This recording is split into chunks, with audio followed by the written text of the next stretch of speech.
Peekaboo, I see you, looking at me, looking at you. Hold up, where you going? What you doing? Who you seeing? What you need? What you want? I said, without you by my side, my side, my side. Without you by my side. One time from side to side. Without you by my side, I can't go outside. Without you by my side, I can't go outside. Without you by my side, I can't go outside.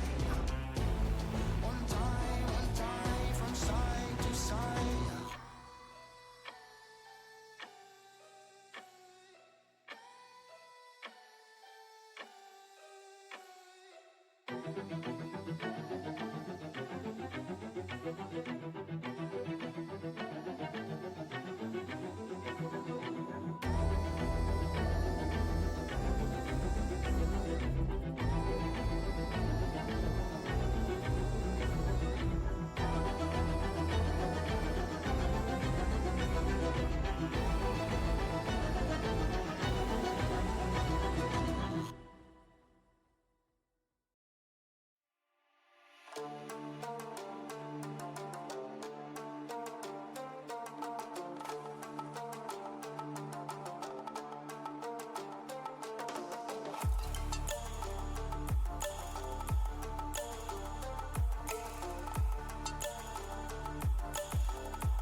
Walking alone, the streets are empty.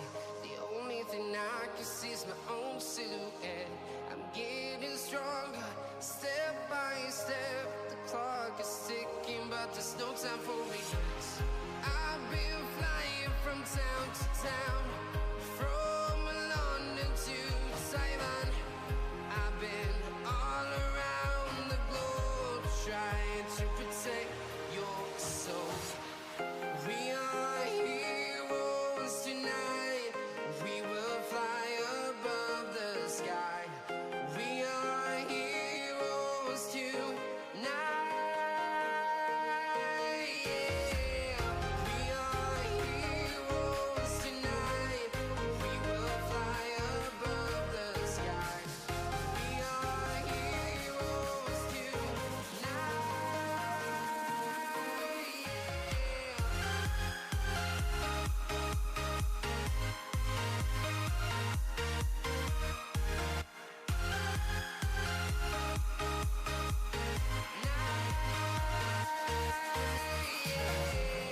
Feel like a dynamite, ready to explode right up in the sky.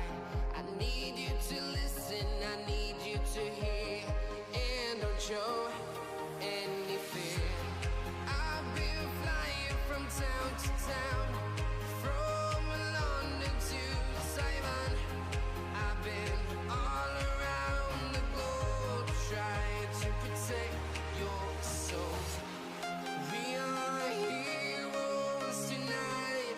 We will fly above the sky.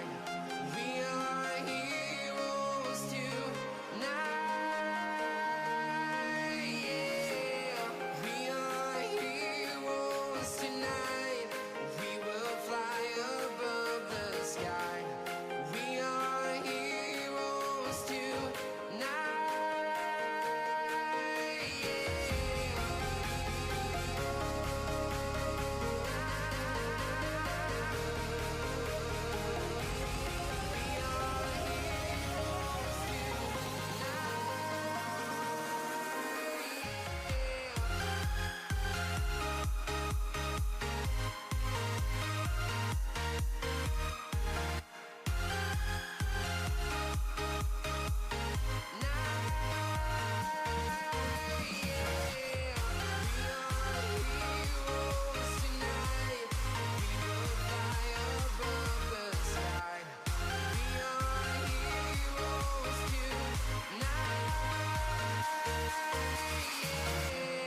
I've been flying from town to town, from London to Taiwan.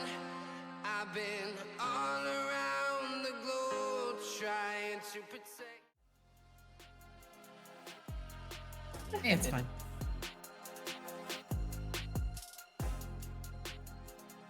Ladies, gentlemen, and everyone in that wonderful technicolor rainbow in between, welcome to tonight's coverage of the Titan Esports Immortal League. I am What's Verde, joining me tonight, back with my true blue pairing, Quacks. How you been, buddy? It's been forever. It really has. You know, we're no longer regulars at the AEL, so now, you know, our meets are few and far between, right? But they are just as exciting, and they are just as they are there to cover the banger games, right? We are called upon when the big boys need us. So yeah, here we are in the Immortal League, not the Conqueror League. The transition lied to you, or if you want someone to blame, Chris. That's just look. We're not pointing fingers up here. But if you did, no, Chris is a great guy. You know, yeah, love Chris, our producer. But the matchup tonight is a pretty important one. Jumping in here to week number 3, we have Akuma Omega Ritty's Ego versus Dropping Point Blackfrost, and we have two teams here who are kind of on the opposite ends of the spectrum in terms of their scheduling. One of these teams are 2-0 and are looking to just finish out week 3 strong with another series in their favor, and the other one still looking to pick up their first win here in Immortal.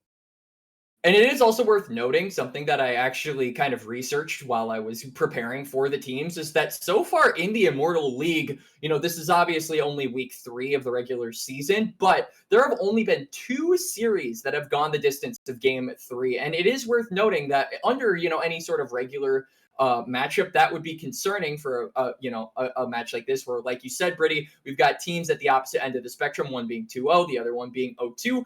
But Akuma Omega Ritty's Ego was actually one of the teams that dropped the game, right? Went to game 3. Yeah. So this team, a 2-0 series record squad in their group, but the only 2-0 squad to have dropped a game so far, showing that you can make these guys bleed. You can exploit some of those weaknesses in the meta and use some of that preferential pick bias in order to potentially get you a series win here. So I'm really interested to actually see what Dropping Point Blackfrost's whole strategy is revolving around this, because they should be a team that could potentially make that crack in the armor apparent and maybe take us to a game 3, or who knows, maybe even take a series. We've seen bigger upsets before, and we're prepared for one today. As we do get into the squads, Akuma Omega Ritty's Ego, you can see from left to right, we got Havoc, Fortnite, Mags, Bark, Go, Duck, and Severe in. Yeah, I do also just want to point out here that Fortnite's current rank is Fortnite.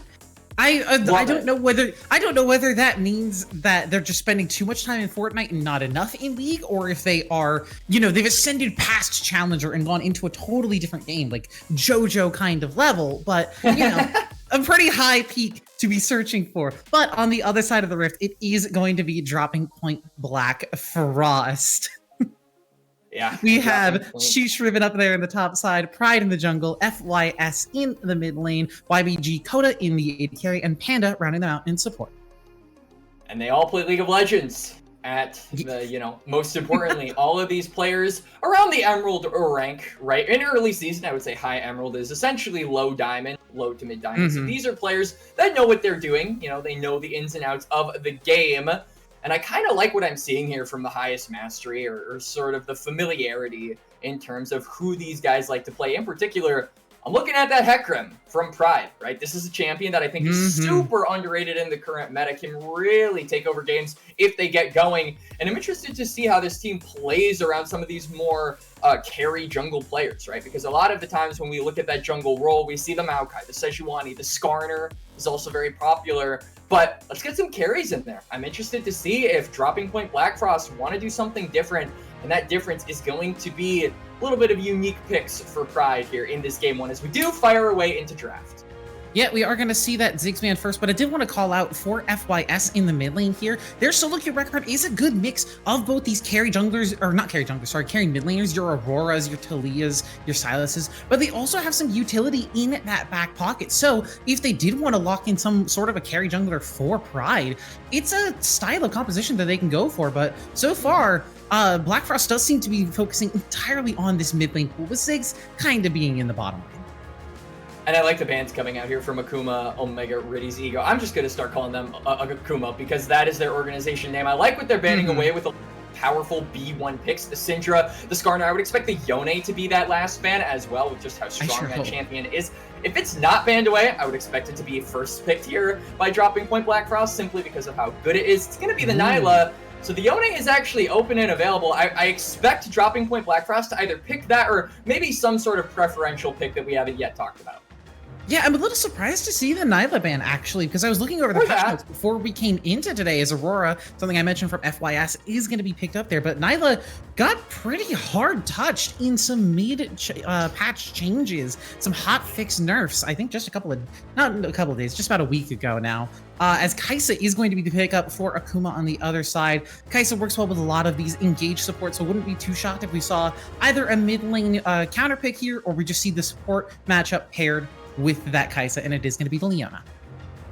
Haven't yet gotten the counter pick there in the mid lane. I would expect to see Dropping Point try to respond to the bot lane of their own. That Ziggs, of course, taken away. Ezreal is up and available. Champ is still really strong, and I think you want something more mobile against the Leona and Kai'Sa, but it's actually going to be the Varus. Maybe we'll see something that tries to get them away from that CC, like a Melio. I could see that being good. Maybe a Lulu as well. Some sort of enchanter. And that's a good mix.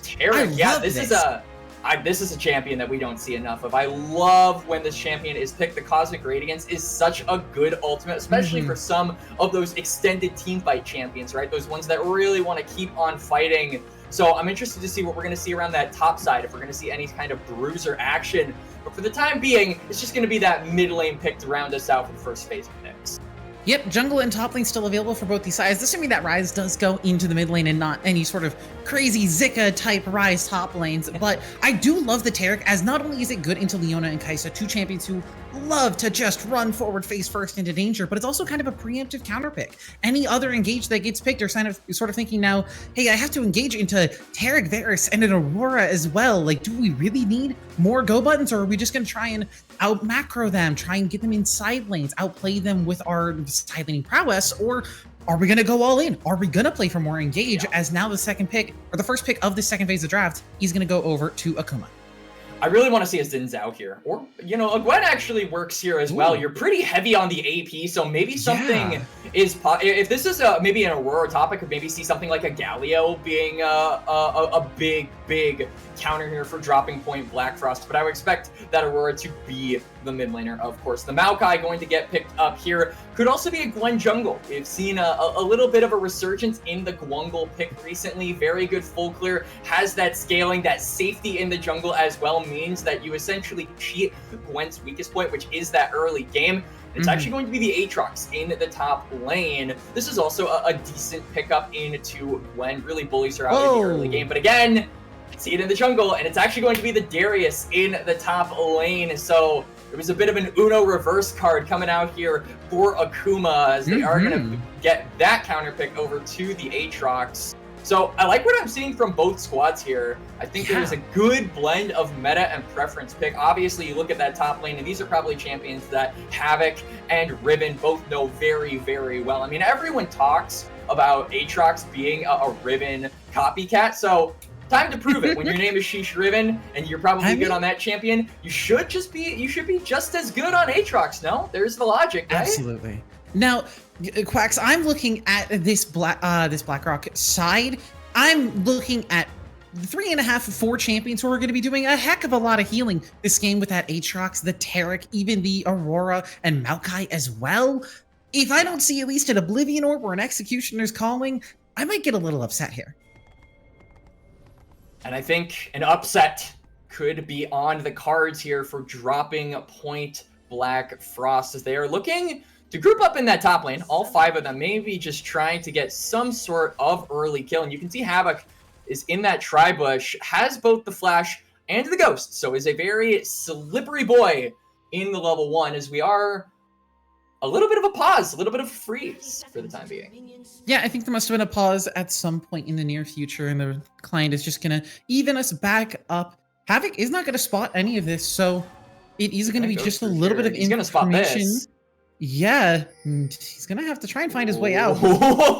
He's got the nerves, but now he's going to get walked into. Ghost immediately pops, and the sun is going to land. Glacial Augment as well. This is just a dead Darius. First blood is over to Panda on the Taric.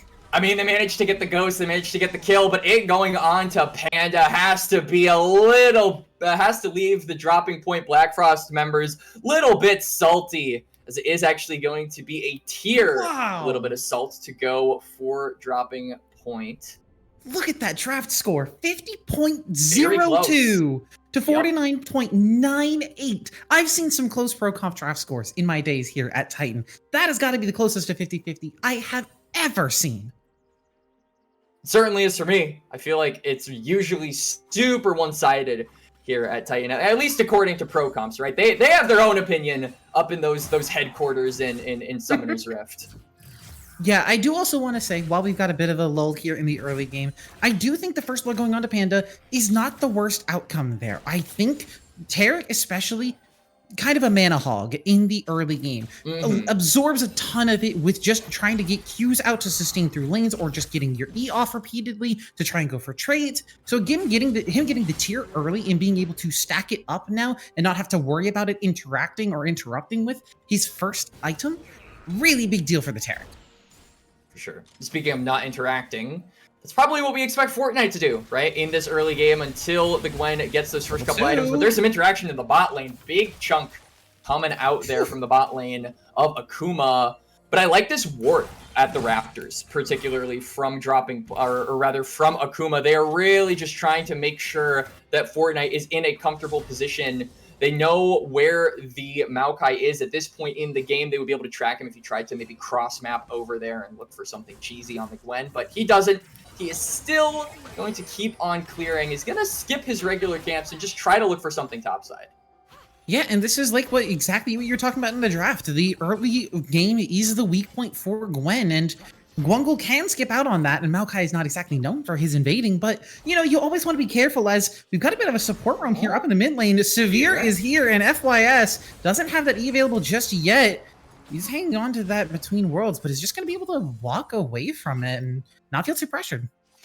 Good respect there, actually, from FYS, as we got a little bit of action from Panda. Not in range for the stun, but I like the patience from the Aurora, right? Recognized that Mags was really far away from where all the action was and would probably have to commit his flash in order to get involved in that fight where, you know, with the electrocute, Aurora could just kill him. And speaking of getting a kill, Pride is here. Yep, there's that flash engage, and that's going to be Mags going down, gifted over to FYS with that twofold hex, and now on the bottom side, Fortnite is here, has popped the Ghost, looking for a little bit of extra damage, but can't get it through onto Panda. Severe, though, in the meantime, Bladed Arrow, what a flash exchanged by the bottom laner. Severe will sidestep it beautifully.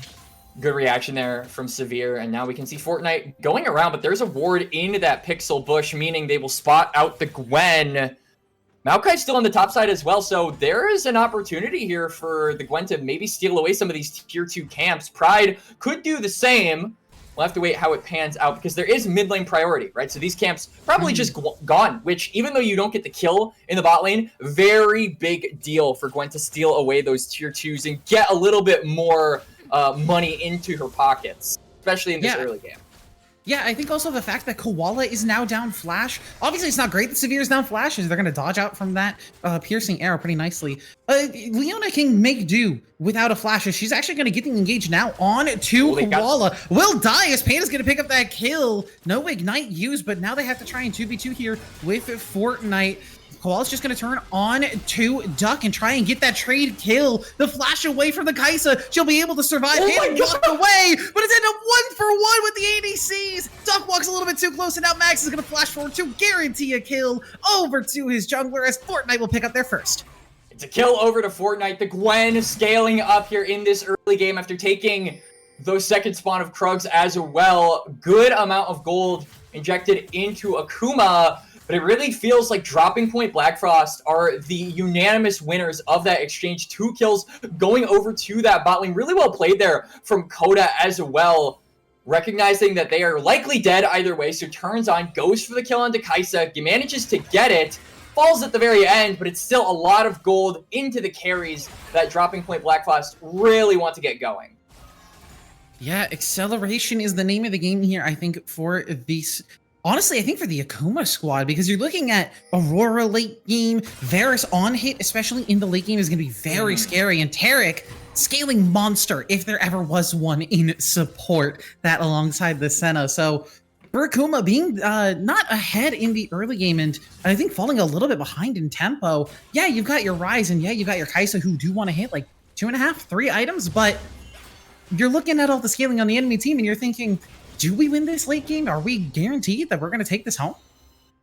It's going to be a lot worse, too, especially when you look at that top side. The Aatrox really in the faces of the Gwen, of the Ryze. If he can get ahead, if he can be tanky, if he can deal a lot of damage and get all that lifesteal up, then it's going to be difficult, I would say, for Akuma to really deal with that threat. And for the time being, doesn't have a kill, only has that assist from the level 1, but does have a 10 CS lead over the Darius, so is still sitting relatively good for the time being.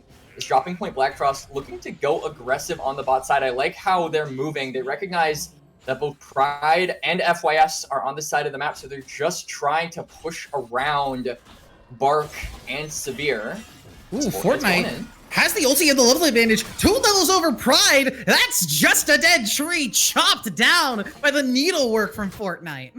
And there's the full clearing power of the Gwen. We talked about it in the draft. 2 levels over the Maokai, and it really feels like although Pride has gotten stuff done on the map, gave that gold injection over to FYS, gave that gold injection over to the bot lane of Drop Point as well hasn't really got a lot of resources for itself, right? So as a result, we're seeing this Maokai be significantly behind. Not the biggest deal because of how low economy the champion is, but really big deal when you're thinking about who you're against, right? In that Gwen, who just loves all of that gold to herself. Yeah, I feel like this really just highlights the difference between these carry junglers versus utility junglers. Because yeah, Maokai is making great games happen and is getting that team ahead. But Fortnite is full clearing on Gwen and is now up about 15 CS, is getting close to that first item as we're getting engaged to the top side. Ulti pops from Riven, the World Ender going in. Havoc is going to tank up every single last proc of the Q. Doesn't get the healing off his own Q. The Decimate not able to be knocked down, so Riven will just take a flash for a ghost and ulti for nothing. Good trade there from Riven. Bullies out Havoc in the lane, so we'll be able to push this and get a read for himself, but there still is the flash available for the Darius at the end of the day, so if a visit from Pride is in the cards in the near future, should be able to get away from that one. Good recognition by Havoc on the Darius, just to back away. But for the time being, it is still relatively even on that top side. I don't even think Havoc is too upset with that trade. I think you'd rather have traded back in health a little bit nicer, but the CS has evened out. Havoc has really gotten back into the game, and looking at a flashless top laner as a Darius, you're licking your chops. You're saying, when do I get the opportunity to dunk this fool into that gray screen?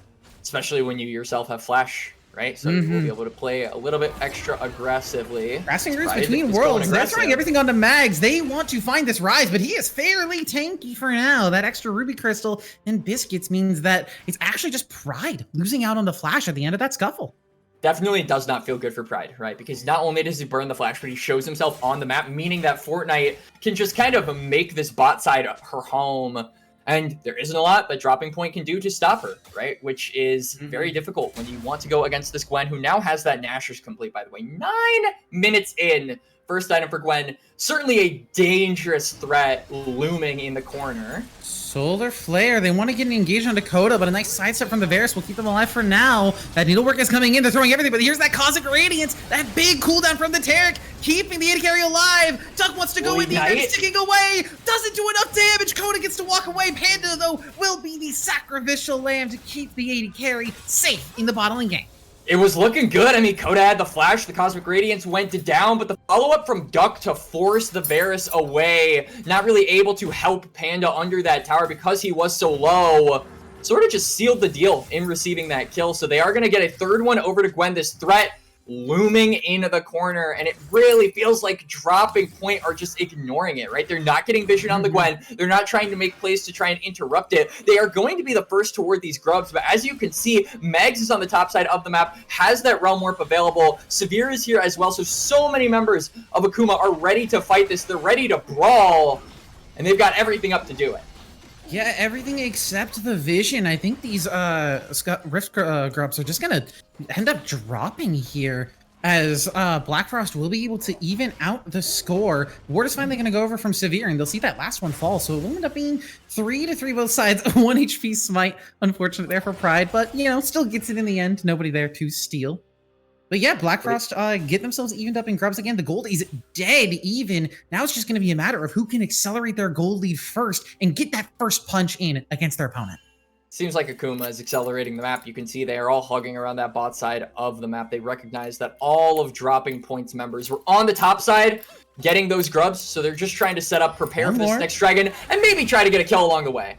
Yeah, Realm Hop and a flash from FYX gets out of there. Fortnite is immune on the Gwen, and now Pride stuck in a 1v1. Nobody here to help. He's going to get that face rush off, so we'll be able to walk away very quickly. But Fortnite, no Ghost even popped. It's just continuing this chase. Conqueror now fully stacked. Blue Smite used. Pride trying to get away. There's that Ghost. Couple more autos. A few cancels from Fortnite. Gets rid of the Wither Tower. I think that's going to mean it's a 1-for-1 trade, as Pride will make a miracle happen in that 1v1. Oh, Fortnite's punching air for that one. That was 2 autos canceled, just barely out of range.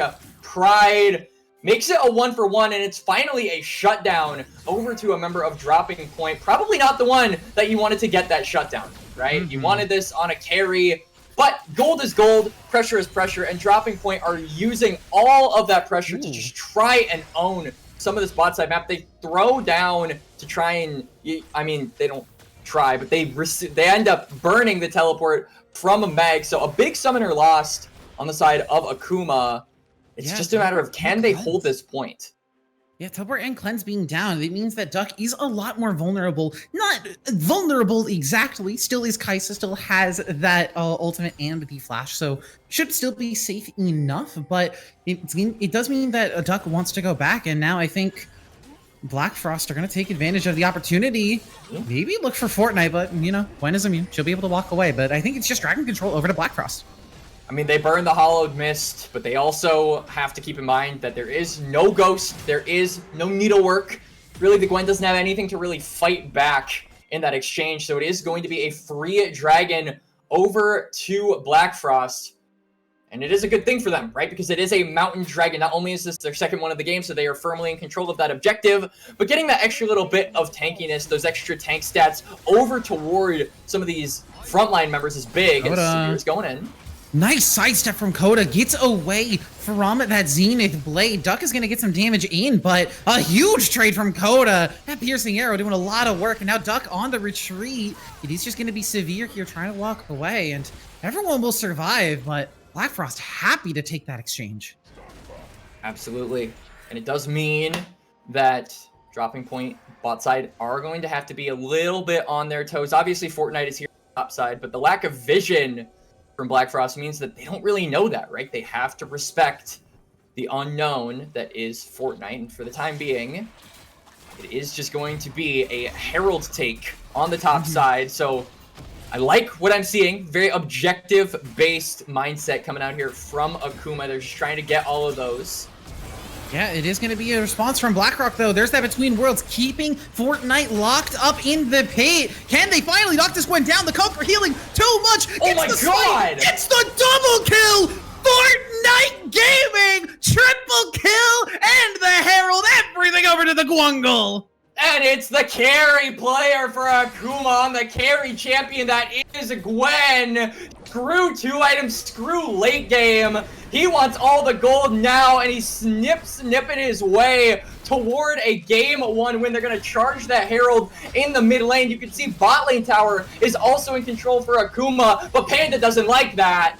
Cosmic Radiance, but no mana in the tank, is going to get one more binding off, and there's the follow-up from Coda. They might be able to turn one around, Here's but Mags. now that Realm Warper's coming through from Mags to keep that AD carry safe. Back into 2v2, barrier popped from the Varus already, flash away from the Bladed Quiver, but not enough. It's a double kill over to Coda. Now Mags stuck in the 1v2, looking for some more low health bars from the bottom lane, means that Blackfrost is on the run, and Mags just barely survives another piercing arrow. Coda, honestly, respect to the Varus, almost manages to make the 2v3 happen, but falters at the last hurdle. A kill going over to the Rise, his first of the game. But if I'm the side of Blackfrost, I am not concerned about the Rise. I'm not concerned about the blue man. I'm concerned about the blue girl with the scissors, who is now 7-1, staring down 2 items, I would imagine, here 15 minutes into the game. And now Havoc wants his piece. Yes, Stridebreaker complete means that there's no room for Riven to run, and especially with the rest of the squad rotating up, I think it's just a solo kill for Havoc, but doesn't have that dunk. But Fortnite, in the meantime, just cuts down the bunny girl in the mid lane. FYS is gone, and Riven is soon to follow. Sivir comes in to say, I'm helping, and picks up the credit, but it's a huge win for Akuma on the top side. And I like that they're playing offense as well. You could see so many members of Blackfrost are trying to defend this turret, but it is to no avail. Pride might just die for it as Sivir is holding him down. Hang on, the rest of the team is here. Panda and Coda in the area. I think Severe card. Yeah, this is the thing with supports. You never know if they're baiting you or baiting themselves, as Severe will end up going down. They're going to give the kill over to Coda if they can. One more auto does seal that one. And speaking of Coda, I did want to talk. This is an AP Varus. Static Shiv into Nashers, I believe, is going to be that second item. Not the normal build that I think we've been seeing out of this carry in the bottom side.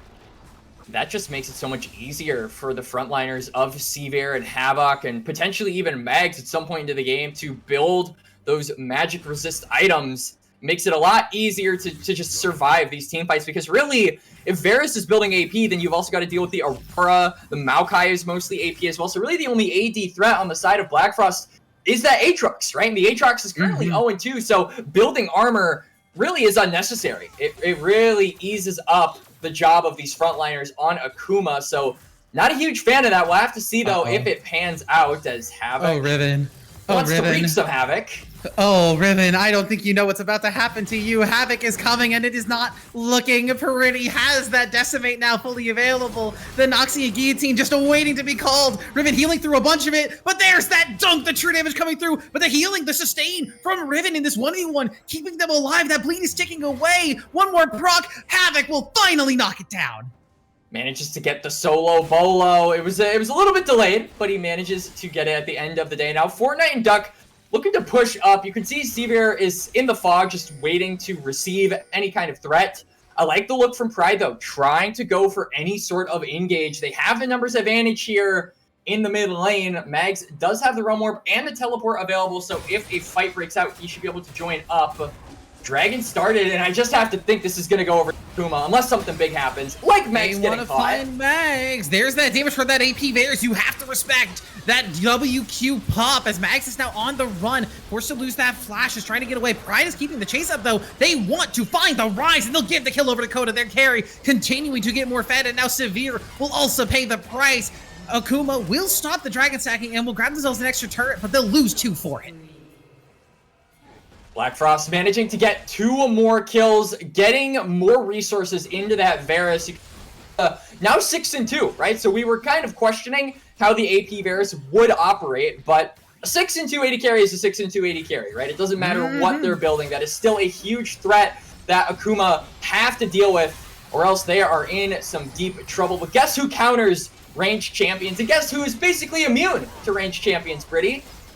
As long as she's got that Hallowed Mist, Gwen is in fact immune, but now a decent flank coming in from Havoc and Mags as well with that rumble. Looking for the back line, kind of baits it out. He's just looking for that walking flank instead. Just gets the Naruto on to Riven, doesn't get the Stride Breaker proc, flash away from the Aatrox as well, but it's a nice 2-mid hook. They found Coda, taking out the AD carry. Havoc picks up that shutdown, and Blackfrost are scattered to the wind. Big shutdown coming out there from Akuma. Blackfrost have to they have to recall in preparation for this incoming wave, but the wave should not be their biggest concern. That Baron, a 20-minute take on the horizon here for Akuma. If you needed an example of how dominantly they've played this mid-game, here is your proof, ladies and gentlemen. Yeah, I also want to call out, I thought Fortnite was going for like a Cosmic Drive second item. No, they just full bought a Death Cap as their second item. They had the Amp Tome and the CDR item in their inventory, and I was like, oh yeah, Cosmic Drive, sure, whatever. No, they just full buy Death Cap. Never mind then. This is the build. Death Cap second is by far the best item on Gwen second. A lot of people think Rift Maker is good. Yes, a lot of people think Cosmic is good. Death Cap is the move. It is a huge power spike for Gwen, and it allows you to completely melt objectives like we saw in that Baron. That thing was up for maybe a little bit, but maybe like 20 seconds, but just got immediately taken down. And the Dragons are next. We don't have another one for a little less than 3 minutes, but this is a difficult hurdle, I have to imagine, for Dropping Point to get over there, staring down the barrel of a super fed topside for Akuma, and just not enough damage, not enough space can be bought for them to deal with it. Yeah, Pride wants to find an engage. Duck maybe out of a position. Does have the cleanse and the flash, will get away. And Severe now jumping in 1v5, doing Leona things, and is going to die for it. But, you know, you get your team a turret, you get that pressure on the bottom side, and you keep your AD carry safe. You're typing it all chat, #worth every time. You look at the side lanes, it is definitely worth as the base is just being straight up broken open. You can see Mark is on the flank, but I don't think it's gonna arrive. Panda gets in, and he's gonna lock down both Mags and Fortnite. They're gonna be on the run now. Phase rush prop from Mags, but I thought they were gonna get away. Coda with the snipe finds the shutdown onto Fortnite, and Blackfrost are not out of it just yet. It's 2 big shutdowns, 2 big kills going over to Blackfrost. But they lose their base entry in return. Now it is a clear entryway for Akuma to enter on in there, put a huge amount of pressure on that bot side. It makes it so difficult for Blackfrost to respond. Yes, they get the kills. Yes, this is likely going to be a 3-item Varus soon. But we saw how difficult it is for Coda to play this game when you are in a mobile AD carry, staring down in the face of a Gwen, of a Ryze. So many lockdown tools on the side of Akuma. It's so difficult to play these team fights. So if they want you dead, it feels like you have no choice but to just take it and sort of die. Luckily, at that point, though, they didn't want the Varus to die. They wanted to die, so Varus picks up the kills. But it just feels like this hurdle is so insurmountably large for Blackfrost at this point that I would argue those shutdowns might not even matter. They might not. And, you know, it is going to be the Void Staff third item there for Coda, so they will pick that up. But I do also want to point out for Coda, I wanted to talk about it at the beginning of the game, but we just had too much action to call it out. It is the barrier here on the Varus versus the Leona and versus the Rise, which I was questioning in draft. I was thinking, well, this is surely a cleanse game for both AD carries, right? You're looking at Maokai Taric, you're looking at Rise Leona, but it ends up being the barrier for Coda, which has worked out in a lot of the bottom lane scuffles. Barrier really being a key to winning some of these 1v1s and 2v2s. But now in the mid and late game, not having that utility, and if you want it, you're going to have to pay 1,300 gold for it, which I don't know that Coda has gold to spare for that. You don't have gold to spare. You don't have time to spare. Make every item count. Coda, as a result, though, is really reliant on that front line, really looking at Panda to get those big cosmic radiances in before the final blow gets struck by Akuma. Speaking of the final blow, it might just happen here as the ultimate has been expended by Pride. Yeah, Pride wants to find the all-in. They do get the root onto Duck, but no other follow-up. Never mind. The Blighted Quiver comes through. Coda's Chains of Corruption are going to lock down Akuma. An easy win and not on his watch. Coda keeping the team alive. But now a little bit more. Fortnite and Mags making the fight happen. They've deleted Coda. Carry be damned. Gwungle is coming through. And there's the power of the Rabadon's death cap. Like I said, Gwen wants you dead. You can't do anything about it. However, I like the play coming out here from Dropping Point. It's a little bit risky, though, because look at all of the members in your base. You're focusing on this Dragon Maokai, not exactly known for his neutral objective take, though, so it's going to be a little bit until the jungler could join on up. I mean, look at this. They've left him all alone. Now, this entire side of the map is owned by Akuma. They're going to go into Havoc and probably maybe get the kill. He expends both summoning spells. Is Fortnite going to steal it? Oh no! Oh no! Oh no! Pride has to run because Fortnite will just kill him if he stays. He's going in, trying to get the swipe, but Fortnite does not miss those. Pride is going to be able to escape, but Fortnite's saying TY for the leash. Oh my It's god! a disaster. Oh. That is tragic. Oh, that's a mental blow to all junglers in League of Legends. That has got to hurt Pride quite. That wounds his pride, you could say, here in game number one. Got to get a tis pun in here and there. That's the consequence of having a one-word name, right? So for the time being, it is just going to be 2 dragons apiece. So not the end of the world for Blackfrost, but it feels like they've just gotten outscaled, right? We have an almost 4-item Gwen who also conveniently has that elixir ready to go, ready to pop at a moment's notice around this Baron. Blackfrost are trying to clear up vision, trying to establish some of their own, but Fortnite's on the bottom side. They're just going to pinch Pride, it looks like. Oh, Pride. Pride cometh before the fall, and it might be the fall of Blackfrost on the incoming. They are going to get onto Duck, who's going to be forced away at least a little bit, but Pride is going to be caught on the top side. Between Worlds used defensively by FYS, but Coda finds Fortnite. The Cosmic Radiance, beautiful there from Blackfrost, and now Riven in the backline has that TP of the World Ender without their carry. What can Akuma do? Severe now going in, getting that stun down on to Riven, but in the meantime, the base Havoc is just happily split pushing away. In the meantime, the fight, though, Severe on the run, Duck on the run. They're just stalling for time. FYS is going to get that teleport off to try and get away. It's not onto the Nexus turrets, though, so Havoc will have a little bit of extra time. He might not be enough time, though, but Mags, in the meantime, still happily just running around 2v1. Coda has now respawned and is looking to help defend the base's. Mags finds it in the 1v2, picks up Riven, and now Panda's going to be forced on the run as well. Doesn't manage to get the root, doesn't manage to land that extra tag, but there's the root. There's the Mag. Dump from Mags. Picks up a double kill. And it's double kill. The base in tatters. Blackfrost limp away from that exchange. They get the kill into Fortnite, but they lose so much in return.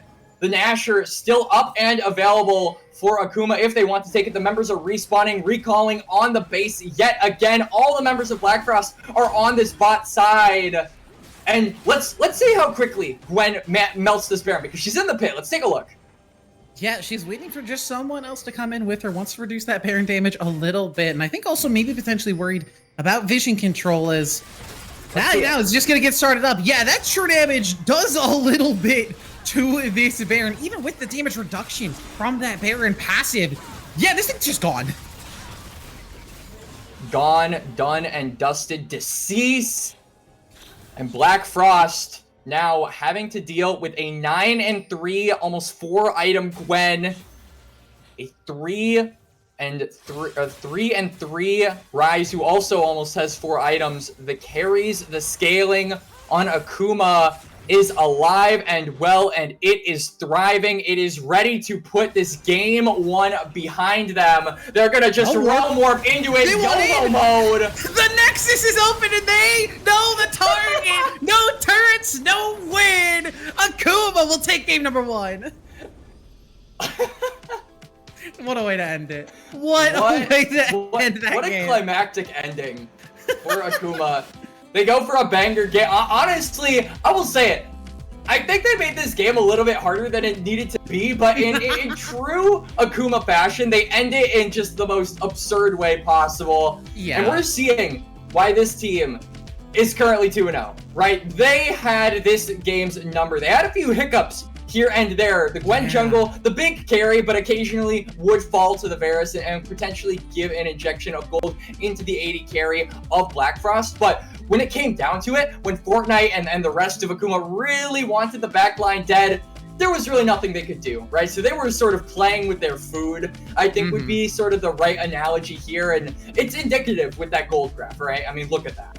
Yeah, and I do want to say big props to Coda on the Blackfrost side, putting on an immaculate performance on this AP Varus. We had our doubts about it with that full AP bottom side, but was making the burst happen. AP Varus does pretty dang well into tank your targets, just unfortunately couldn't do enough to get the rest of the team up there as well. We're going to have to see how Blackfrost is going to jump back, and we'll see if we'll get another 3-game series here, or if we're going to go back to the usual, and it will be a 2-0 for Akuma. So don't go anywhere. We'll be right back after this break.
time for reasons.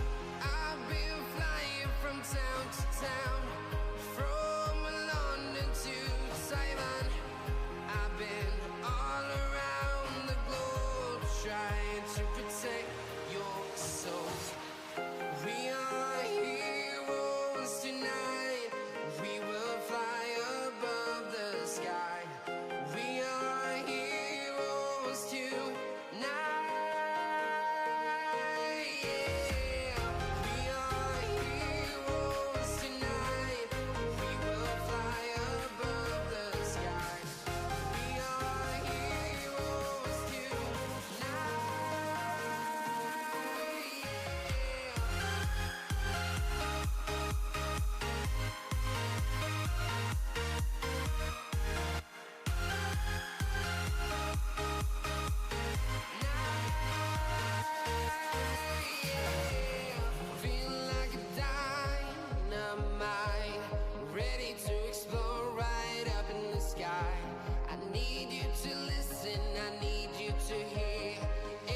Show any fear. I've been flying from town to town, from London to Taiwan. I've been all around the globe trying to protect your soul. We are heroes tonight. We will fly above the sky. We are heroes tonight.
Town to town, from London to Taiwan.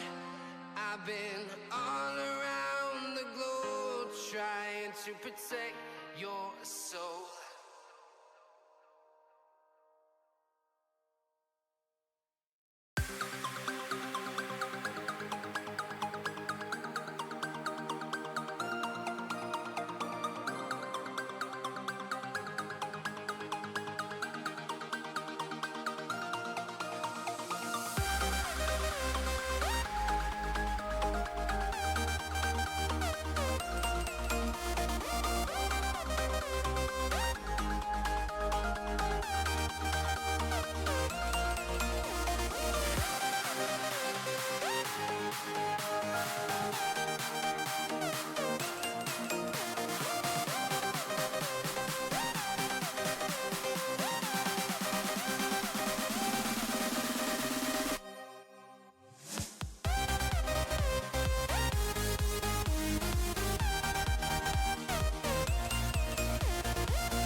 Welcome back, everybody, to our coverage of the Immortal series. Tonight, I'm still Brady, that's still Quacks, and we're here back for game number 2 of AORE versus DPB. And FYI, this is a fearless series. It is indeed. So all the champions that you saw last game going to be locked, I believe, for the respective team. I don't actually think that this It's not full fearless. Yep, so that means that, like, dropping point Blackfrost will not be able to play something like the Maokai again, whereas Akuma, not going to be able to play the Rise, not going to be able to play the Gwen, my beloved champion in the jungle, but it does mean that there are also other options available. What other kinds of madness are we going to see in game number 2 of the series, and especially from dropping point Blackfrost, right? Because they unfortunately were the team that lost in game number 1. It felt like Akuma were in control of that game, even when they had a few questionable calls here and there. They always managed to sort of reel it back and drive it forward. So I'm looking at dropping point to kind of be the difference here in game number 2, to draft something that can be stylistically up to them and really put Akuma on the back foot. As you can see, the previous draft of game number 1, so all of those teams that you see on those respective sides going to be banned away from each of those squads that picked them. And nothing really screams super high priority, right? Like, obviously, I think Kaisa Leona are pretty big, Aurora is pretty big, but beyond that, I feel like we might not see these champions a second time around.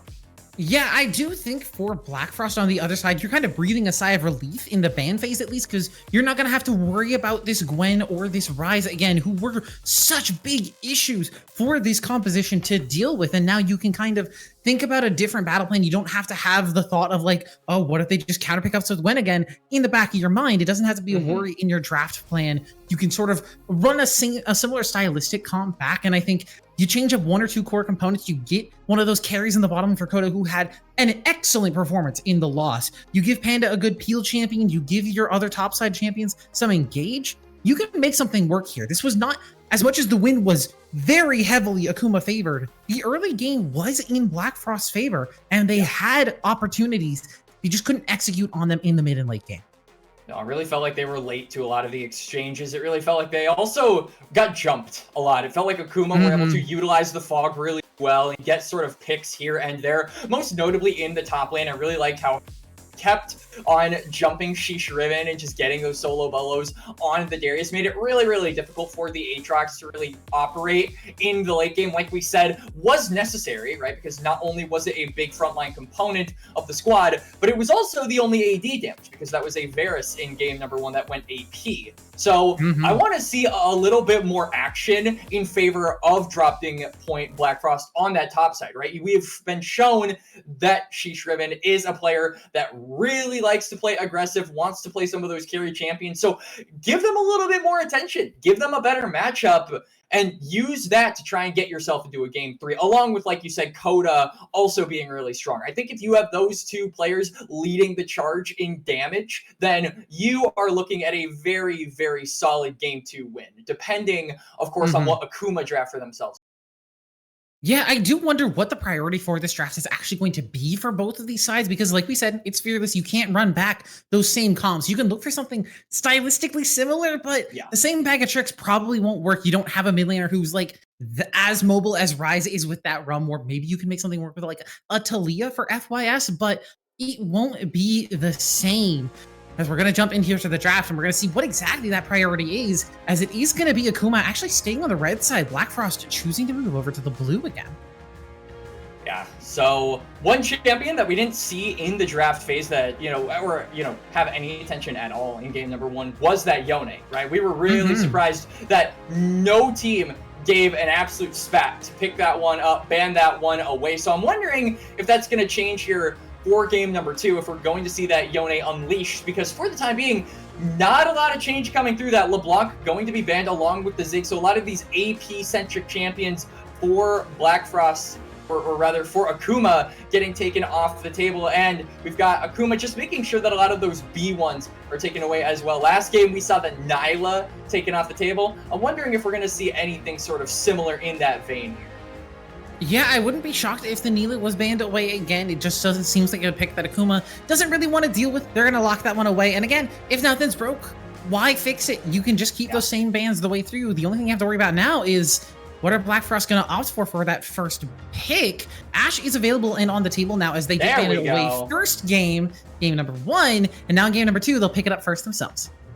Ritty, you're taking my job. I'm supposed to be the predictions guy. Yeah, Ash going to be taken off the table here in game number 1. I have to imagine it's going to be responded with a pick. The Tristana, I was thinking the Ezreal, but they're trying to make do with a lot more engage, a lot more aggression here in Akuma's bot lane. Really want to get up in Ash's face, so I think we might see a Nautilus picked up. Obviously, the Leona was taken away. There it goes. There's my prediction for 1-on-1 Taking it right back. Yeah, let's go. Right back. Bring it on. Yeah, I wouldn't be surprised if Blackfrost opted for something like the Leona. I wouldn't be shocked if they went for an Enchanter, but I do think you need some sort of beef into the Nautilus. The other option being that Braum. Great into the Tristana, great into the Nautilus. Not shocking to see picked up. It's the Freljordi and bottom lane combo. As good as they are, like, defensively, level 1, level 2, this is a scary 2v2. You have to respect the amount of CC they put in, as it's going to be a blind Jax here, potentially for Riven, but I wouldn't be shocked if we saw Pride pick that up either. For sure. We've seen these unorthodox top laners go into the before, and I actually was thinking maybe we would see something like a Rumble to try and counteract the tankiness of Jax with all that armor, but it's actually going to be Shen, so just full turtle in the top lane right here for Akuma. Havoc not going on the Darius, instead going completely the other direction and just looking to try and neutralize the side lane threat that is Jax. So I like this response, but it does mean that both squads here lack magic damage, right? They're both very AD heavy. They have got a lot of damage dealers in that AD department. So I want to see some magic damage be brought up from some of these squads, and they're banning away some quintessential, very high priority magic damage dealers as well. The Kindred going to be last on the table. Aurora is up and available here for Akuma if they want to blind pick it. Ari as well is a pretty good solid blind pick. The Syndra would be good, except it is taken away. I could also see a Talia working, but it is going to be the Orianna, right? You've got a decent amount of ball deliverers here with the Shen, with Havoc and Fortnite as well. They both really want to get into the thick of things. Now, I'm wondering if we're going to see maybe an Ari. I really like that. Yeah, there we go. I wouldn't be shocked if we saw something like Ari Vi here for Blackfrost. I think it's just a really good mid-jungle 2v2. And Quacks, we were talking about it between games here. We were mentioning, or talking about LNG in the Weibo series, and just Nocturne as a champion. I was thinking it was going to go over to Akuma, but Blackfrost, worried about that combo, are actually just going to pick it away themselves. Oh, I'm dead, man. I hate this champion so much. Make it stop. Make it stop, Ritty. Volibear, at least, is going to give me a little remedy from what the Nocturne gave. Nocturne ease me all the time in real life. That champion gives me nightmares and just makes me want to run away. Luckily, though, I do like the Volibear pick, right? It definitely sings to the type of comp that Akuma are looking for, which is just full-on engage, right? And turning off the towers with a champion like Tristana in your wheelhouse is a really good thing, right? So towers are going to be the big thing that I'm looking out here for with Akuma, and it's going to be a big thing for dropping point Blackfrost to actually defend, right? So I am expecting them to try and contest those grubs, to deny those away from the Volibear, to deny those away from the Tristana, because not only do they deny it away from all those champions that are good at side laning and good at taking towers, but they also give it over to Jax, right? They give it over to their own split pusher. So I think that top side objective super high in priority, and I really want to see Panda and Severe in particular roam around those when they spawn. We'll have to wait and see as we are getting into game number 2, ladies and gentlemen. Yeah, I would not be shocked if the priority is entirely topside focused here, and I think that has me a little bit worried, actually, for Akuma coming into this game number 2, because you have Shen, who, while he's a great duelist pre-level 6, doesn't always get the best priority, doesn't have the best pushing power, and can't always make the most happen. And speaking of things happening, Blackfrost maybe looking for a little bit of a scuffle here. Bark is going to spot it out, and we'll get that ward down. Does get taken 5 gold. I think that was like a 20 gold lead. Everybody got a hit on that. Yeah. So it is going to be a little bit extra gold. No more XP given over. So no cheesy level 2s available for anybody, even if that were the case. Ward XP is gone. Supports can rejoice. Supports can rejoice, and we look at the Pro Comps draft score highly favoring Blackfrost. But to your point about that top side, I agree with you, right? I expect the priority to heavily be in the Jax's favor, but we are also having to consider that although Shen is a good duelist, pre-6, I would argue Jax is better, right? This champion is tailor-made to fight. So in 2v2s, in 3v3s, I heavily prefer getting the Jax and the Nocturne. I think these are champions that are so good in the early game at fighting. So I want to see action in that top side. Yeah, we're going to put that on pause. That it is going to be engaged in the bottom lane. Coda taking that explosive charge is going to eat a chunk of damage, but Severe eating a lot as well. Lethal tempo stacked on Coda. This might just be a dead Nautilus. Flash forward, flash for the auto. One more hit. Coda finds first blood. I was talking about it in draft. You have to respect the priority in bottom lane. Absolutely. Severe pays the price, gets iced in the level 1 exchange. Also has to burn that flash. Has the Hex Flash available. But, so we'll be able to still catch out this Ashe who burned that summoner spell, but so did Bark Go Duck. So big advantages coming out here for Blackfrost in the level 1 on that bot lane. And it's made even better by the fact that Pride is most likely going to loop his pathing back around toward that side of the map. Yeah, and looping back around to that jungle that we were talking about, this Nocturne, something that we were talking about between the break was the fact that, hey, Nocturne is really good. Level 1 and 2, you brought this up specifically. Nocturne is an early game duelist. Is it fantastic? He's not just a level 6 ulti bot. If you can fight someone in the early game, like Fortnite is trying to press on right now. Who's going to get the buff? He's going to be Pride. Fortnite now stuck in a 1v1, but has that shield for himself, and Volibear is also a pretty great duelist. The fear comes through, and Pride is going to be able to walk away, loses the flash, but keeps his life and his buff. Fortnite just looking to aggress on the top side of the map. Have priority in both side lanes, so good look from the Volibear, but not having that flash, pretty big deal for a champion like Volley, right? Who struggles in some of the earlier phases to get up towards some of these more mobile long-range members of Blackfrost. And we saw how difficult it was to stick onto the ribbon and the Braum, right? Severe died literally because of that. So Fortnite gonna have to be a little bit careful when visiting this bot lane, which I imagine he really wants to get to, right? No flash on the Ashe means it is an easy target, but without that summoner spell yourself, it becomes a lot more difficult.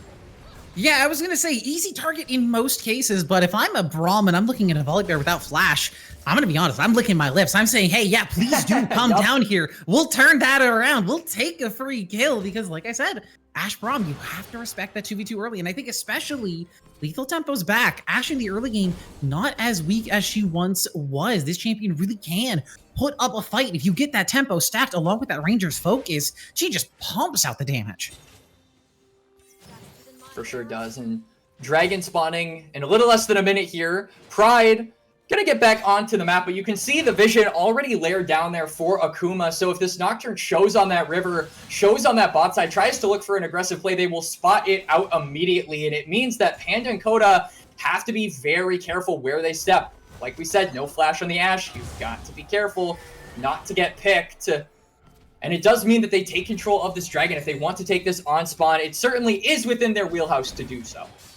Yeah, and I do worry, though, for whoever does start this dragon up first, especially if it takes an extra minute or so, because those grubs are on the way. This early game objectives that we were saying is going to be the focus for both of these teams. Normally in games like this, you would say, hey, trading one dragon for 3 grubs or even 2 for 6 is a fine trade. But when you're looking at Tristana, when you're looking at Volibear, when you're looking at Jax especially, suddenly those grubs get a lot higher in priority.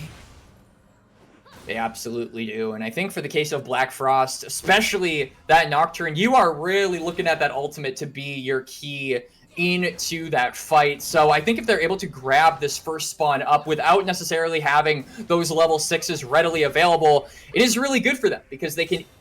It is much easier for them to secure the second spawn when they have those PR buttons.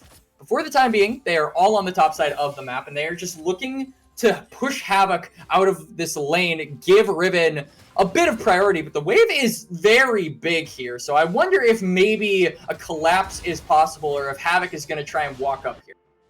Yeah, but look at the lane assignments from Blackfrost. They sent FYS down to a bottom lane, and they sent Coda and Panda here to push out the mid lane and be here for this first spawn of grubs. Nobody's missing out on any XP. Nobody's missing any CS. FYS has teleport if they need to come up to that topside exchange. This is just great macro from Blackfrost in the early game. It absolutely is. They are covering all their bases. They are getting the objective. They'll trade 1 for 1 at the end of the day as Akuma are on that dragon, but the importance of grubs cannot be understated here in this game, and it's going to be a really big deal for Sheesh Riven. We haven't seen a lot of action on the top side yet, but slowly but surely, that Jax has the CS lead, will likely reset, get a big item chunk, and with those grubs, we'll be able to get those items a lot quicker. So big takes coming out here for Blackfrost, and it's going to be up to Akuma to try and force something, right? You can already see the jungle and support around that Raptor pit just looking to get the jump onto FYS. Just trading in the top side. Yeah, a lot of trading. I kept thinking they were going to walk away from each other, but Sheesh Riven wants to make it happen. Havoc flashes away with 1 HP. I think the Ocean Dragon is coming in there pretty big, keeping him alive at the end of the day. Flash traded for Flash, and now it's going to be Pride in the jungle. I said he'd go with before the fall last game. This time he just go with. It's going to be the kill over to Duck. Duck getting that kill. The Tristana not having the easiest of games so far. Kill and the gold that comes with it. Certainly going to pad that difficulty in the lane phase. And it does mean that they owned this bot side of the map, and I like the moves from Fortnite. Does not yet have that ultimate available, so won't be able to turn off the tower, but just bullying Coda and Panda around for this pushing waves, it means that they have to play so much safer, even with those summoners up. Yeah, you have to be afraid of the Volibear in the early game, especially given that his flash is going to be up fairly soon. Now it is finally back up, so does have that threat available again. And with that level 6 timer coming around in just about a second, scary Volibear is the name of the game, as Havoc is going to walk into the enemy jungle here, grab a little bit of extra vision. But for now, I think it's a little bit slower of a game number 2 here. I think everybody got their fighting bones out in the first couple of minutes of this game. I mean, you can tell now that they have vision of that Nocturne on the top side, that Bark and Seaver really want to pull the trigger in some way, right? They want to try and make an aggressive play, get this Tristana further ahead, but they just aren't finding avenues to pull the trigger. Pride wants to do the same thing in the mid lane, as Arrow barely misses. That was close. Clenched up for a second there. I thought that was going to tag Mags, and when it went past him, I thought it was going to hit Fortnite, and I think either target that it hits, that's an all-in, as Pride did have the level 6, and so does FYS, so the kill would have been gotten, but now with no arrow available, a defensive tool not available for Coda, so again, this is where they can start to jump in, as they're going to use that depth charge as well, and Dakota exhaust comes through. A nice cleanse, though, from Bark to keep them out of trouble, but Coda happily trading away, but the explosive shot and the buster charge comes through, and Duck finds one. Really good aggression coming out there from the bot side of Akuma, but they might not be done yet.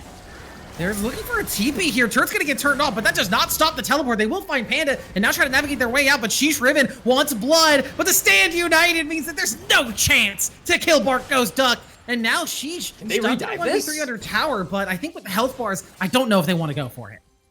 Yeah, it certainly is a safer option not to try to dive the Jax. This is a champion that is basically S tier for countering dives, but for the time being, 2 kills over to Tristana. If I'm Akuma, I am 100% taking that, and it all starts with the level advantage. Beautiful recognition from Bark to go in there, recognized that their support had 6. Meanwhile, Panda did not yet have that ultimate available. They utilize that. They get the kill onto Coda. They re-engage with Fortnite in the picture.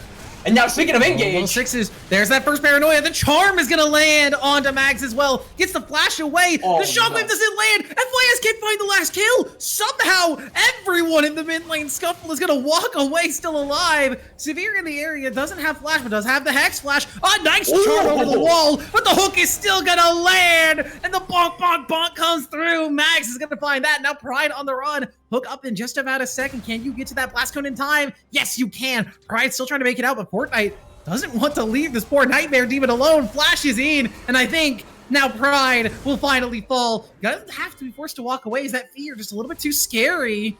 And Pride will manage to walk away.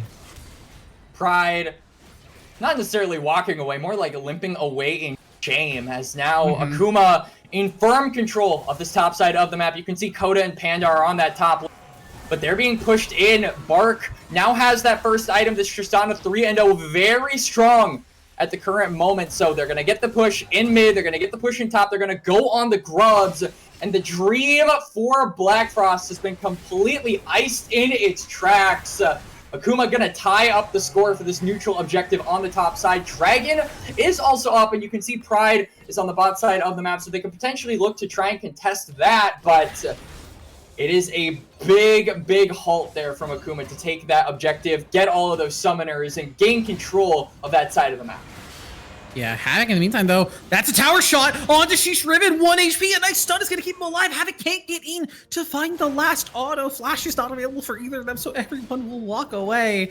I feel like I've said that so many times this game already. People just walking away with a sliver of HP, but all of this is coming in favor of Akuma. You have the new late game scaling Tristana, as Arrow is not going to land on to Havoc, but the new late game scaling Tristana, if you didn't see the changes in the patch notes, her E now scales so much better with crit and with Infinity Edge especially. Tristana now, instead of going for like Bork plus Kraken plus like on-hit items, now is really incentivized to build for those big crit items, get to that Infinity Edge, get to your Navori, and look to just blow somebody up with that explosive charge. But the thing is, those crit items very expensive. As Paranoia. Another attempt in the mid. It's gonna nice go. Sidestepping from Mags, and there's the two-man shockwave. The combo from Sevier as well with that depth charge. Mags has the shielding. The stand united. The power of friendship prevails for Akuma. Akuma, Megs more specifically saying, fool me once, shame on you. Fool me twice, shame on me, and I'll kill you both. It is a double kill going over to Akuma. More gold into the carries at the end of all that. A dragon to boot. And they are firmly in control of the bot side objective. Blackfrost, solid early game, but now the difference in gold is around 3K, and it feels like it's slipping away from them. So unless they can get this Nocturne, this Ahri, or hell, even this Jax ahead here, it is just going to get worse and worse as time goes on. The Wombo combo damage, the ult buttons from Akuma are so deadly and so difficult to work with when you're in a deficit like this. Now, I really want to compliment Blackfrost on their macro, and I would focus on that. If there weren't a specific item in Coda's inventory right now that has me confused and perplexed, but we're going to leave that on hold for now as it's a dive. FYS, flash available but no ulti just means that Fox is dinner for the bear. The turret goes out, the lights go out, FYS goes back to the base for the third time this game. This is the power of Volibear. This is what we wanted to see Fortnite do all game. This Panda may be in trouble. Ooh, arrow lands onto Duck, but no threat available after that. But yeah, speaking of this bottom lane, speaking of Coda, that is the Immortal Wild Arrows. First item on this Ashe. For those of you who are unaware of what the item does, when you crit, you apply an extra bleed onto your opponents. And I see the idea, because Ashe gets guaranteed crits on slow to targets. It does make sense. However, it is still Immortal Wild Arrows. That bleed is 60, flat. It's not scaling, it doesn't work with your AD, it's just 60 flat. It's not a lot. As Havoc now getting teleported on here by Sheesh Riven. Level 10 to level 10 does manage to taunt away from that stun, but Grandmaster's might. They want to find the Shen. Paranoia comes in. Wow. Pride wants some success on this ultimate, and finally he's going to lock one down. Finally, Pride managing to get his first kill of the game. The Nocturne on the map after nearly 15 minutes. And they will get that, but it will also be a consolation prize for Akuma. Gonna grab that Herald. And with the Tristana, with the Volibear, this is such a good objective for them to have to just accelerate this game even further. All of the tier 1 turrets are up. I say that, and Bark is just knocking down this bot lane one. 2 of the tier 1 turrets are going to be up, and maybe even 1, as now we see Riven very overextended. Does have flash available, but in the face of 3, I'm not sure it'll matter. Yeah, I think Riven, even if you do die here, you're kind of saying worth because you got that objective bounty with that first turret, but Jax, like you said, tanky and slippery. He's going to try and manage to walk away here, but the shockwave will shut down those hopes and Riven will fall. But again, objective bounty, first turret gold over to a Jax solo. You're not upset with that outcome, especially if you're going to grab this turret in mid lane as well. They're going to try, but it is not going to fall at the end of the day. Meanwhile, that top turret is going to get burned on down. The Herald's still alive and healthy, means it'll probably get a charge there in the top, as FYS will be in trouble. Getting engaged on Cleanse away from that exhaust. Again goes Duck, but a nice flash to get away, but the arrow will land on his support instead. Stand United is here though, so Blackfrost, I think, happy to just walk away, getting that long cooldown Shen ulti out. And not a bad outcome for them, but in the meantime, the second tier top lane turret is gone. They're completely taking over this top side of the map. You can see Fortnite wants these wolves for himself, and it's taking pride having to walk up in the face of two, risking some of his health in order to get them. He will secure them, but now they're wrapping around this mid lane tower. They want to open up the side of the map, but they do not necessarily have the health to do so. They might get punished for it. Fortnite has ulti, so if they want to go for it, they can, but I think Akuma, cautious here, does not want to give up either of the shutdowns that they have on mid or in AD carry, so happy to just take the long-term winning play and walk away from it happy with their lead. Yeah, so they are going to get 2 towers. They have opened up the sides of the map significantly. You can see that vision line for Akuma significantly extended, especially on that top side. But without that mid lane tower, it kind of feels like the set is incomplete. Once they get this, it really feels like they can propel that Tristana to make more aggressive plays with the Orianna, propel that Volibear to get in the faces of all the members of Blackfrost more. So that's going to be their next target. The dragon will be up, so a potential fight angle for both of these squads. For Blackfrost, it's just as important. They are starting to bleed gold, around 4k, 5k in a difference, and most importantly, they want to stop this dragon stacking from occurring. It is 2 at the moment for Akuma. This could be Blackfrost's moment to turn to the tide, but at the current moment, it feels like Akuma just have way more room to work with in terms of vision. Yeah, and I think even with that, while it is a Cloud Dragon and you're not expressly threatened by the damage that it does or the amount of like utility it gives, it's not like an Infernal or a Mountain Dragon where it's like, oh, we can't take fights with this team because they have this dragon, but the rotating power and the combat power, these might just be a little bit too much as they're gonna go in onto Panda, has the flash away, but a nice 2-man shockwave from Mags. He is gonna shut down the support, takes up Pride as well, forced to walk away, but now she's Riven in the front line, tanking it with that Grandmaster Smite, stun lands onto Fortnite, keeping him down for a little bit, but the health bar is just too much. The tank stats just a little bit too strong, and Akuma just walking over Blackfrost with the wallet dip. A flash hook from Severe locks down the Ahri as well. And Akuma running away with this game as Duck wants more. Paranoia pops. They want to find the Tristana and get some revenge. It is going to be traded 1-for-1, but it is shut down over to Pride, who's now stuck in a 1v4. Stand United means that Pride can't find the trade. It will finally get locked out thanks to that turret shot. A double kill over to the Nocturne, but Max goes unstoppable. Another turret's going to go down. The Dragon's going down. Akuma continuing to march forward. And it's some kills for Blackfrost. I mean, sure, they managed to get some gold onto Pride, but it is a unanimous win here for Akuma. They take down 2 turrets. They take down their 3rd dragon of the game. They get so many kills on all of their members. It is 5 kills for both Bark, Go Duck, and Mags at this point in the game. The carries of Akuma have been unlocked. They have been unleashed. And it feels like Blackfrost, every time they try to look for something, every time they try to punch you back, they get shoved out of the way and thrown in the dirt. Yeah, it's a rough spot to be in a game, especially in game 2 of a series where you're already down 0-1. You're really looking for that first series when you want to find an angle to find a comeback, but it's so difficult with this enemy composition that Akuma have crafted for themselves. And I think even then, for Coda, I think especially, you're an Ashe looking at Cloud Dragons. That's the Nightmare Dragon for Ashe. Slow resist counters her entire kit. Ashe's passive is just reduced by like 50% at this point. It sucks for her.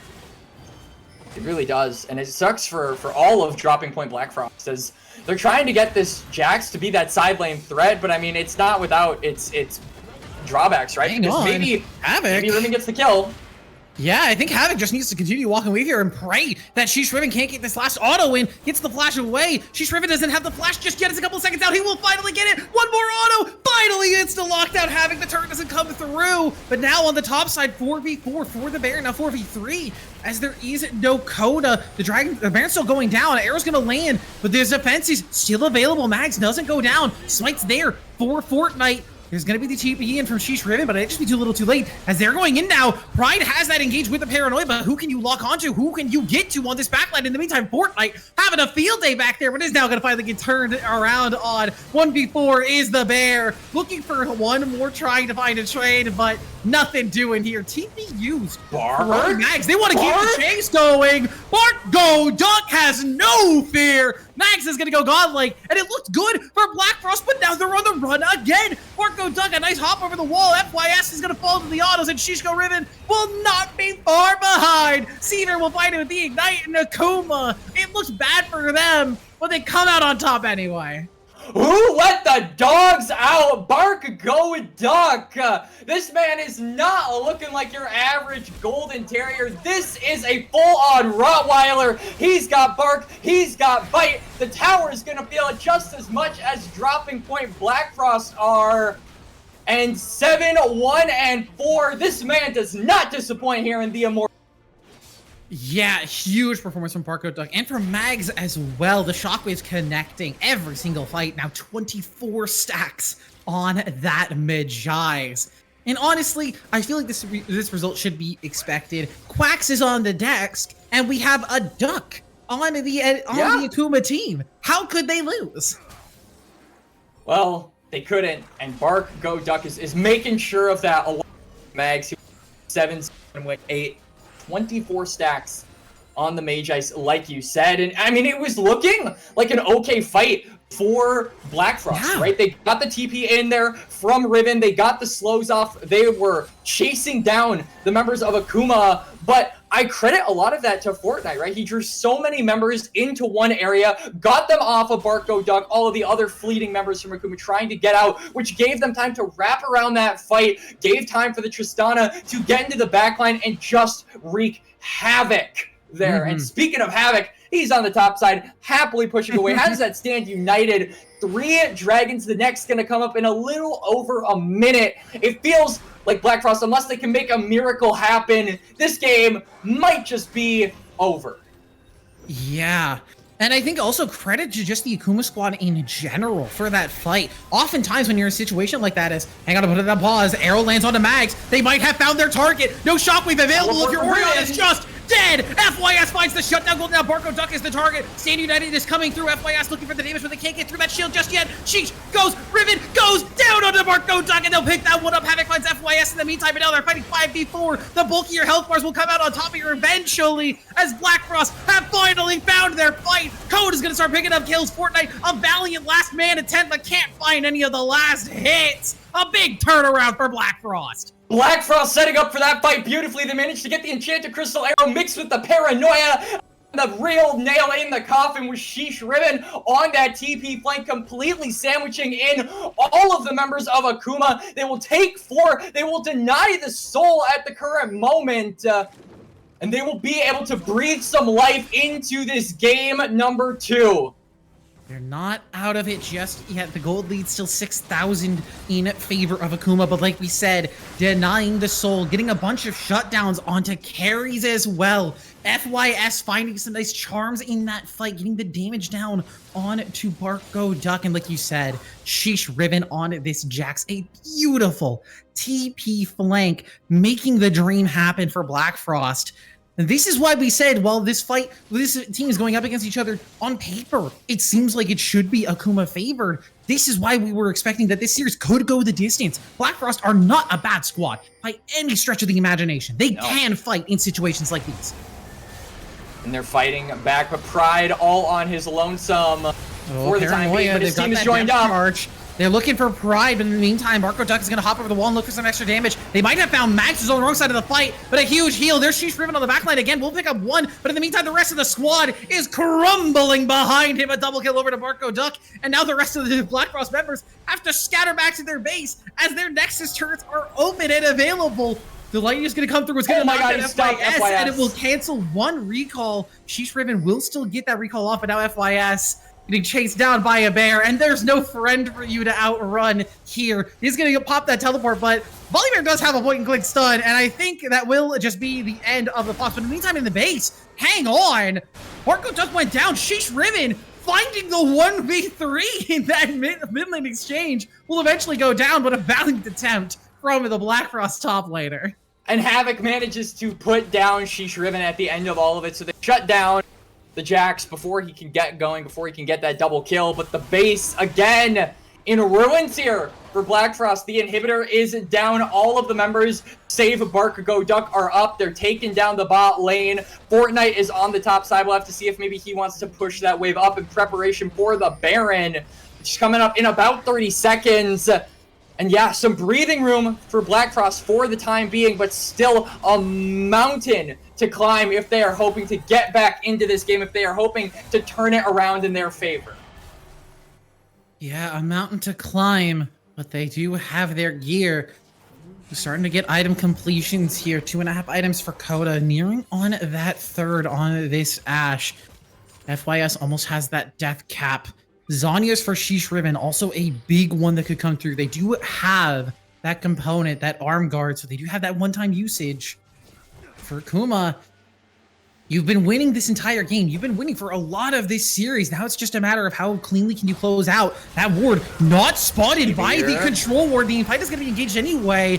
Panda in trouble, does have the shield, does have the tank stats, but not enough as Max is going to lock that one down. Paranoia pops, I think, just as a defensive tool. Pride trying to get in on the backline. They're looking for Barco Duck, but in the meantime, Max has found a double kill, and Barco Duck still doesn't go down. The Tristana stands tall. Sheesh Ribbon now stuck in a 1v5, is maybe going to look for Barco Duck, but can't find that point and click. Hop, it's an ace over to Mags, an ace for Akuma. The shreds of hope for Blackfrost. Take it away in the wind as Akuma will take the series. And Akuma, 5 members strong. A difficulty here and there, a bone to pick here and there, but they are a dominant team here in the Immortal League. They will finish out this series in 2-0 fashion, and it was a good effort by dropping point Blackfrost, but Ritty's ego is just too big here. Yeah, Ritty wasn't even in this game. He's sitting on the substitute sideline saying, hey, yeah, that's my squad, that's my team, but, you know, maybe that's Akuma why he's a sub. Maybe that's why he's a sub.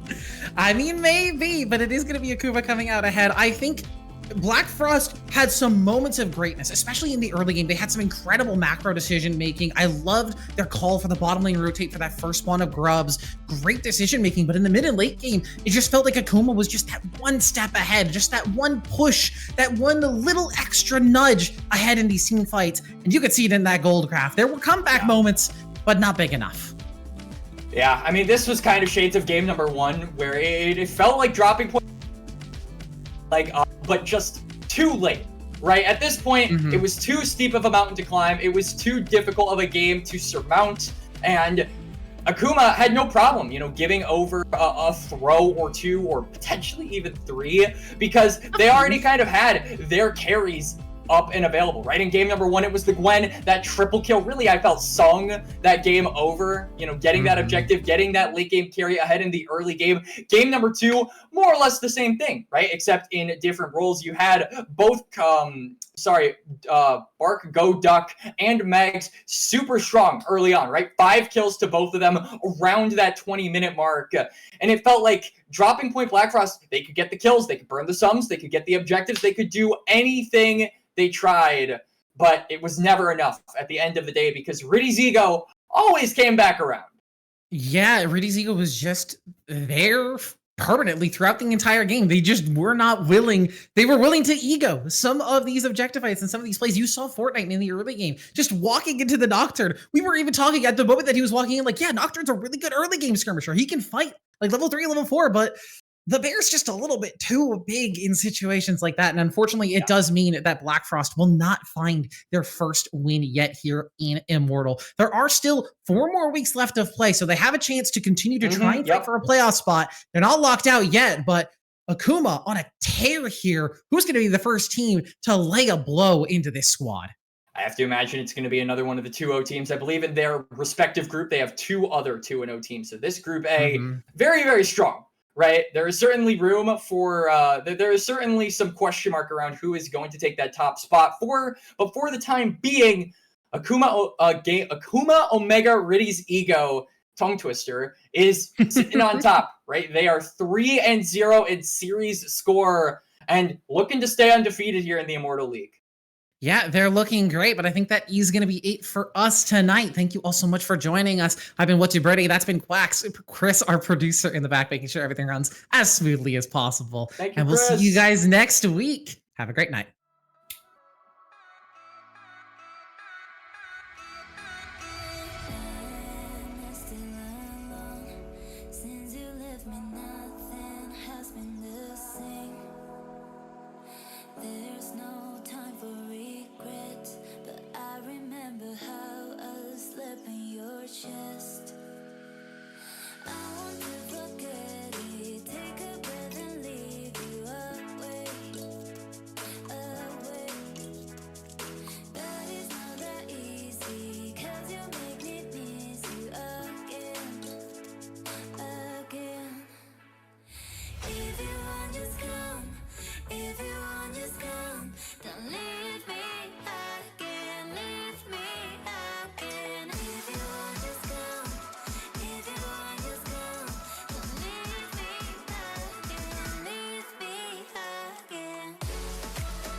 can